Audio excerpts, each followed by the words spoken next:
ಅಂದರೆ ಜಗತ್ತಿನ ಸೋಜಿಗವನ್ನೆಲ್ಲ ನೀವು ಅರಿತು ಬಿಟ್ಟರೆ, ನೀವು ಮುಂದಿನ ತಲೆಮಾರಿಗೆ ಏನೇ ವಿಸ್ಮಯವನ್ನು ಬಿಡದೆ ಇದ್ದರೆ ಅಗತ್ಯ ಏನಿದೆ?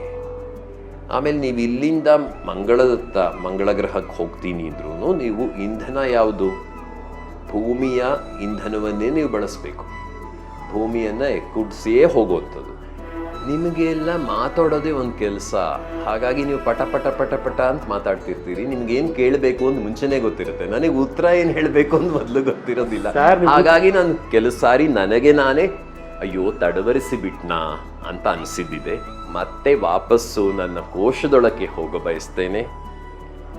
ದುಃಖ ಇದೆ, ಆದರೆ ಇನ್ನು ಮುಂದೆ ಅವಳ ನೆನಪನ್ನ ಸಂಭ್ರಮವಾಗಿ ಕಟ್ಕೊಂಡು ಮುಂದುವರಿತೀನಿ ಅಷ್ಟೆ. ಹಾಗಾಗಿ ಬಹುಶಃ ನಾನಂದ್ಕೊಂಡ ಮಟ್ಟಿಗೆ ನಾನು ಯಾವುದೇ ವಾಹಿನಿಗೆ ಕೊಡ್ತಾ ಇರತಕ್ಕಂಥ ಕಡೆಯ ಸಂದರ್ಶನ ಇದು.